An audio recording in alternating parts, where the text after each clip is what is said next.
우리 모두는 자랑스러운 육군이었거나 육군이거나 육군의 가족입니다. 육군과 육군장병, 육군가족과 함께하는 대한민국 육군협회 아로카.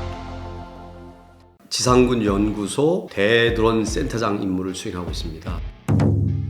14년도, 17년도에 북한의 소형 무인기가 이제 추락하는 사건을 통해서 그 수준 크기의 드론을 탐지하고 대응할 수 있는 그 개념을 가지고 이제까지 발전을 시켰어요. 그래서 탐지 체계 면에서 국지방공 레이더라든지 적어도 탐지 레이더라는 게 또 있습니다. 소형 무인기 탐지 레이더 수도권 지역에다가 배치를 해서 잘 지금 운용을 하고 있고 실제 탐지도 잘 되는 것으로 확인을 하고 있습니다.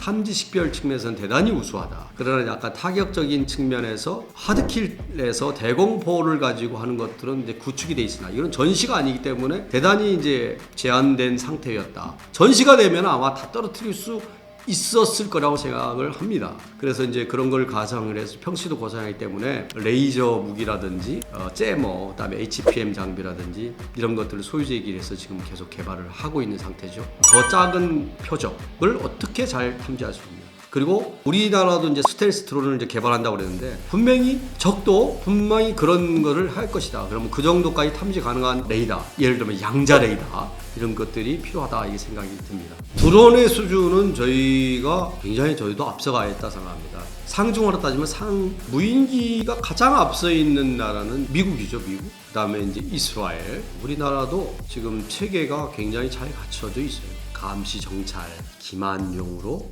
사실 많이 이걸 개발했어요.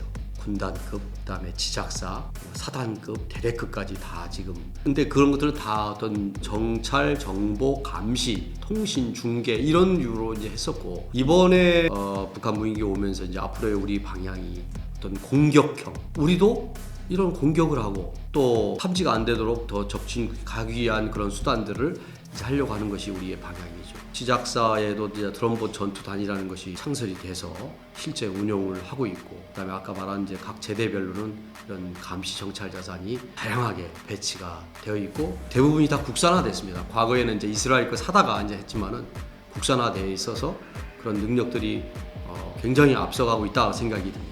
어제도 보니까 언론에 보면 합동 드론 사령부라고 해서 지금 항공작전사령부와 같이 그 예하에다가 둘지 아니면 거기 같은 레벨로 해서 갈지 모르겠지만 거기에서 그 임무를 수행하려고 지금 준비 중에 있는 것 같아요. 그래서 거기서는 주 임무가 이제 감시 정찰, 전자전 이런 임무가 될 것이라고 이제 언론에도 나와 있고, 아까 드론봇 전투단은 이제 지작사에 편성되어 있으면서 지작사의 작전을 돕기 위해서 이제 하는 것이고, 합동 드론 사령부는 어떤 전 군 차원에서 국가적으로 그런 것을 운용하려고 하지 않을까. 그래서 이제 사령부가 생긴다는 것은 의미는 어떤 무기만 가지고 있는 것이 아니라 이 무기를 어떤 식으로 운용을 할 것이냐, 그거에 관련되는 교리 이런 것들도 개발하고, 미국에 보면 JCO라는 조직이 있어요. 드론 사령부라고 이렇게 보시면 돼요. 합동 드론 사령부. 그런 어떤 사령부라기보다는 거기는 어떤 조직, 기구 개념 센터로 보면 됩니다. 거기서는 뭐냐면 이제 어떤 소형 무인기 담당 체계, 훈련, 이런 장비 보강 이런 것들을 거기서 다 전담을 해요. 이런 드론과 대드론 장비는 첨단 기술이 적용돼야 되거든요. 그러니까 이런 기술을 적용하는 장비를 우리 소요 획득 체계를 가지고 하다 보면 시간이 너무 많이 오래 걸려요. 그러니까 여기에서 신속 획득 개념으로 해가지고 이번에 이제 언론에서도 보면 그런 우리도 조직을 만든다고 했지 않습니까? 이제 그런 것들을 여기서 시험 평가도 하고 연구 개발도 하고 그런 관련되는 업체를 모아서 임무도 주기도 하고, 그래서 우리도 이제 이런 것들을 사령부가 창설해서 하겠지만은 어떤 군 플러스 어떤 민간 쪽, 연구 쪽, 연구사업 이런 사람들이 통합적으로 거기에서 그런 조직으로서의 생활해야 되지, 어떤 사령부로서 작전하는 개념으로 끝쳐버려서는 안 된다고 생각해요. 그래서 그런 조직들이 나는 필요하다. 과거에 이제 AN2기라는 그런 북한이 가지고 있는 그때도 굉장히 이런 비슷하게 이제 쇼킹한 일들이 많았었어요. 그래서 AN2기는 탐지가 잘 안 된다고 그랬잖아요. 레이더에 의해서 천으로도 만들어져 있고. 그래서 어떤 일이 있었냐면은 그거를 탐지하고 타격하기 위해서 실제 그 유사한 L2기라는 것을 유럽 쪽에서 우크라이나인가 걸로 제가 알고 있는데 거기서 그걸 똑같은 걸 사다가 우리 L2기라고 명칭을 하고 해서 그거를 올만한 경로로 해서 계속적인 훈련을 했어요.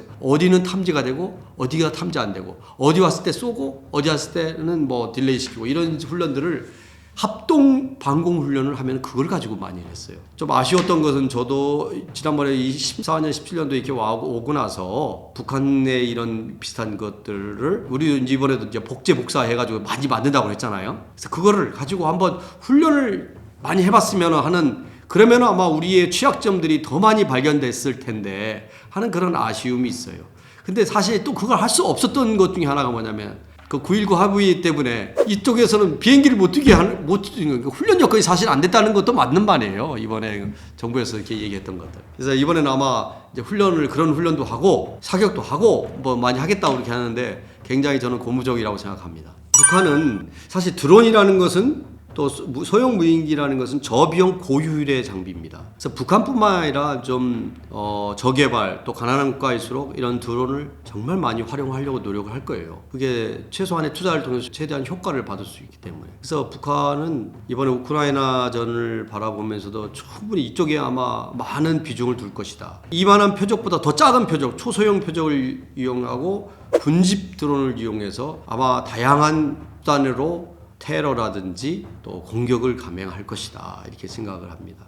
그래서 평상시에는 우리 군내 역할도 중요하지만은 국가 중요 시설들이 산재되어 있잖아요. 지난번에 카카오인가요? 그게 한번 불났을 때도 온 전 나라가 막 며칠간 막 대란이 일어나잖아요. 뭐 돈도 못 벌어요.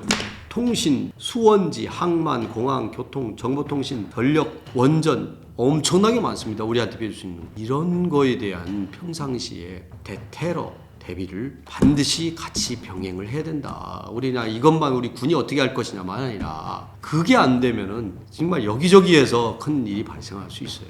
이번에 적으로부터 어떤 공격을 받았을 때 우리는 이렇게 방어해야 되겠다는 것도 참 중요하고 그거를 상세하게 하는 것이 뭐 있느냐 어떤 공격적으로 나가자 하는 것들을 아마 정부에서 이번에 많이 발표를 했지 않습니까? 우리도 가서 침투를 하겠다는 것.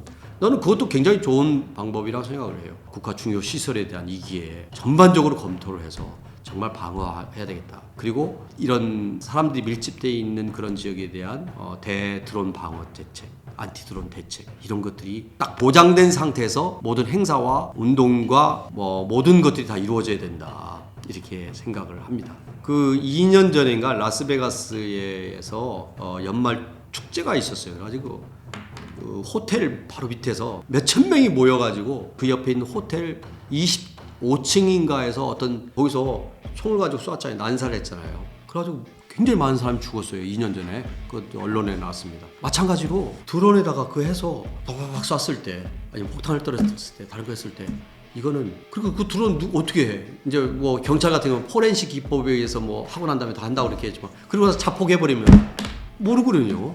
공중에서 했을 때. 근데 그런 거 이제 대비를 해야 된다고 생각해요. 그리고 우리 군만 이렇게 해가지고 북한의 위협뿐만 아니라 대테러적인 측면 이게 정말 중요합니다.